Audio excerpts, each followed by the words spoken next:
자, 어제 새정치민주연합과 정의당이 서울 동작을과 경기도 수원병, 수원정에서 후보 단일화를 이뤘습니다. 해당 후보들은 오늘 자신이 야권 단일 후보임을 알리는 데 주력하며 선거 유세를 펼쳤습니다. 이미 투표지 인쇄가 끝난 뒤에 이뤄진 단일화여서 효과가 어느 정도일지는 의문이지만 대체로 서울 동작을과 수원 영통에서 단일화 효과가 상대적으로 클 것이라는 분석이 나옵니다. 오늘 사전투표일 첫날이었습니다. 첫날 투표율로는 지난 두 차례 재보선 사전투표 때보다는 높았다고 합니다. 정치권 취재하고 있는 PD 연결해 보겠습니다. 곽보아 PD. 네, 곽보아입니다. 자, 오늘은 730 재보선 막판 판세를 한번 쭉 점검을 해보도록 하겠습니다. 먼저 야권 후보 단일화가 이루어진 지역 상황 어땠습니까? 네, 동작을의 노회찬 정의당 후보, 수원 8달의 손학규 새정치민주연합 후보, 수원 영통의 박광원 민주연합 후보는 오늘 시작된 사전투표에 참여하면서 단일화 소식을 알리는 데 주력했습니다. 노회찬 후보는 사당 이동 주민센터에서 투표한 후 나경원 새누리당 후보가 출마 결정이 늦어져 투표권이 없다는 점을 겨냥해 나는 투표를 했고 나경원 후보는 투표권이 없으니 제가 한 표 앞서고 있다고 말했습니다. 이어 노 후보는 자신에게 후보 자리를 양보한 민주연합의 기동민 전 후보, 그리고 민주연합의 박지원 의원 등과 함께 남성시장과 흑석시장 일대를 돌며 선거 유세를 했습니다. 이런 가운데 민주연합 지도부는 오늘 수원 지역 유세 지원에 나섰습니다. 김한길 안철수 공동대표는 민주연합의 박광원 후보로 단일화한 수원 영통 지역을 방문해 사전투표를 독려하는 캠페인을 벌였고 이어 손학규 후보와도 수원역에서 합동 유세를 했습니다. 단일화가 이루어진 수도권 세 곳, 단일화가 늦어서 어떨지 모르겠습니다만 판세 변화가 혹시 감지됩니까? 네, 동작을, 수원 영통, 수원 8달의 야권 후보들이 그동안 고전해왔지만 단일화 시너지 효과가 서서히 나타날 것이란 분석이 많습니다. 정치평론가 유창선 씨는 동작을의 경우 노회찬 후보와 기동민 전 후보의 지지율을 산술적으로 합한 것보다 시너지 효과를 예상해 볼 수가 있고 수원 8달은 사퇴한 이정미 정의당 후보의 지지율이 높진 않았지만 손학규 후보와 새누리당 김용남 후보가 접전을 펼치고 있기 때문에 단일화가 큰 도움이 될 것이라고 진단했습니다. 수원 영통에 대해서는 단일화에 따른 가시적 효과를 가장 크게 볼 수 있는 지역이라며 민주연합 박광원 후보가 뒤집기를 내다볼 수 있는 상황이라고 전망했습니다. 다음으로는 이강윤 정치평론가의 판세 분석을 동작을, 수원 8달, 수원 영통 순으로 들어보시겠습니다. 특히 동작을이 단일화 효과를 가장 크게 볼 것으로 보이고요. 양당 대결, 양강 구도로 가면은 어차피 후보별로 수렴되게 마련인데 그 과정에서 3 내지 5%의 지지율은 더군다나 투표율이 높지 않은 것이 확실시되는 재보선에서는 결정적인 위력을 발휘할 수 있다고 봅니다. 손학규 후보와 새누리당 김영남 전 검사 후보가 맞붙고 있는 지역에서는 거기가 전통적으로 남경필 현 지사의 텃밭이었기 때문에 여당이 강세 지역이긴 합니다만 손학규라는 브랜드 파워가 또 있는 것이고요. 김영남 검사의 재산 등록 문제 이런 거에 이번에 후보 단일화까지 겹쳐지면 손 후보로서는 천군만마를 얻었다. 영통지구는 임태희 전 청와대 비서실장과 박광원 현 새정치민주연합의 대변인이 붙고 있는데 여기가 대단히 미세한 박빙 구도인 것이죠. 여기서 천호선 후보 역시 정의당의 대표로서 상당한 개인적 기반을 갖고 있는 후보이기 때문에 이게 합쳐서 시너지를 발휘한다면 선거전에서 승패를 가를 분기점이 될 것이다. 이렇게 보입니다. 네, 그래도 부분적인 연대인데요. 이런 효과가 다른 지역까지 미칠 수 있겠습니까?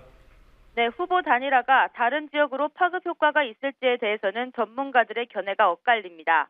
고전하는 야권의 숨통을 틔워줄 수 있다는 분석이 있는 반면 단일화가 전국적인 이슈가 아니었던 만큼 다른 지역에는 영향을 미치지 않을 것이란 설명도 나왔습니다.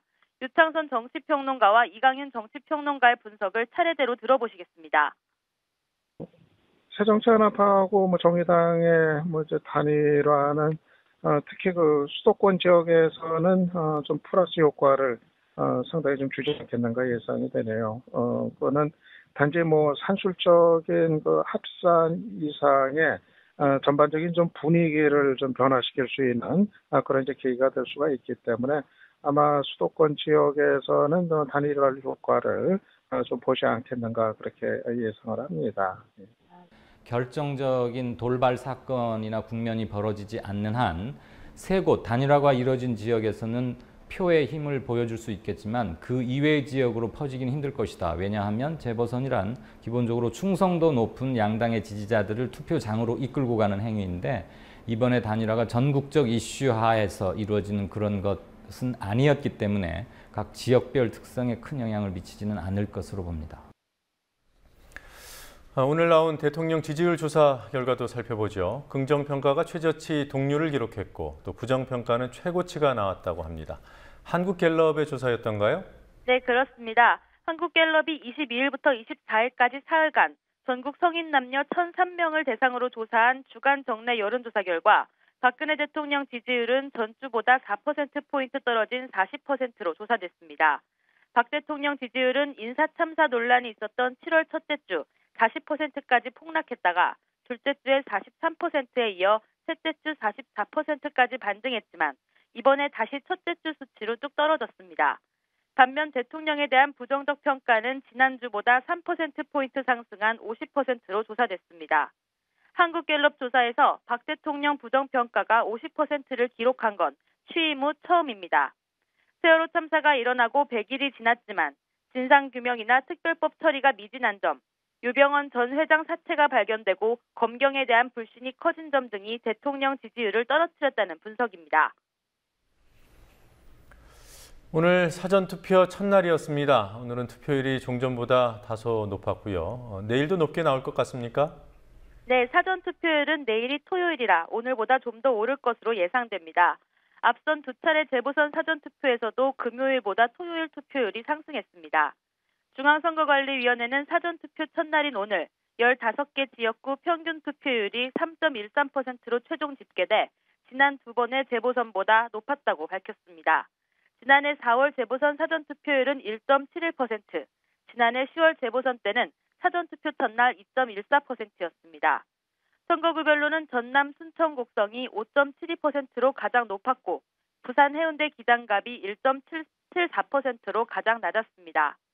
야권 단일화가 이뤄진 서울 동작을은 3.97%, 수원병 2.68%, 수원정은 2.08%의 투표율을 기록했습니다. 전국 단위 선거가 아니어서 사전투표는 지난 지방선거 때와는 달리 해당 지역에서만 가능합니다. 자, 끝으로 다른 소식 한 가지만 더 보도록 하겠습니다. 국회 지속가능발전특별위원회라는 곳이 있죠. 환경 친화적인 개발이나 에너지 문제를 다루는 특위로 알고 있습니다.